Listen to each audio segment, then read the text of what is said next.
Part 7. We shall now briefly summarise the hearing of the seventh witness.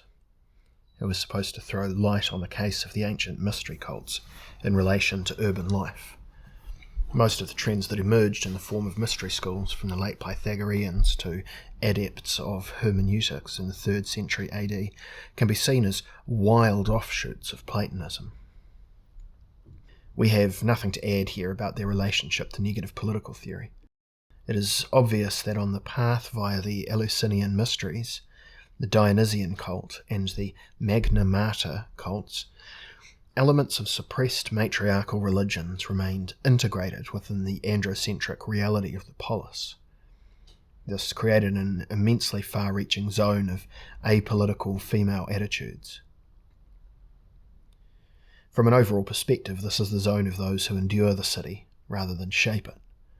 But in Athens there was already a proud silence, convinced that the world supported its suffering. When passivity is designed as sovereignty, it creates a counterworld to the realm in which people are active, visible, and prominent. Perhaps we should see the ancient mystery cults essentially as apolitical schools for passivity and passion.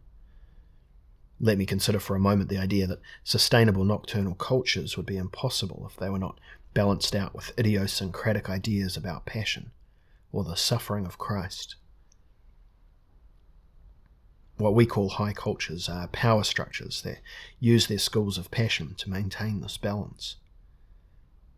To explain this superficially, it may be enough to follow Aristotle's famous advice that those initiated into the mysteries, the telumenoi in the original Greek, should stop learning, mathein, and start suffering, pathein. Yet suffering, whatever that may mean in this case, has no place in the spectrum of active male urban modes. It translates the patience of mysteries far beyond the visible city. Compared to the pathos of mystery, the fortune and misfortune of outer urban destinies no longer played such an important role for souls. But the bourgeois masculine adept only attained the mystery through a quasi-feminine inversion. He had to suffer his life's direction being turned inside out, away from the marketplace towards an almost unreachable cell buried deep within the innermost self. This is why our seventh witness is a passage from the Gnostic work, the Exegesis on the Soul, a text on sexual mysticism from a psychological and educational perspective, from Codex II, found at Nag Hammadi. Perhaps inspired by the Simonian school of Gnostics, it was written towards the end of the 2nd century AD.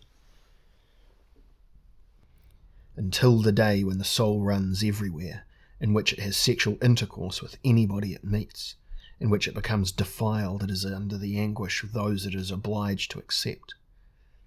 But if it perceives the pain in which it is, and weeps to the Father and repents, then the Father will have mercy on it and invert its womb. It will turn from the outer side inwards again, while the soul will retain its individuality. In fact, they are not feminine, for the wombs of the body are inside the body like the intestines. The wombs of the soul, however, surrounds the outer side like the male characteristics which are outside. Now when the womb of the soul turns inwards according to the will of the Father, it submerges and is immediately cleansed of the defilement of the outer side. This Gnostic document is important because it makes us realize that the quintessence of the mysteries is found not in wild ecstasies, heavenly soul journeys, visits to the dead and such like, but in an apolitical or metapolitical introversion.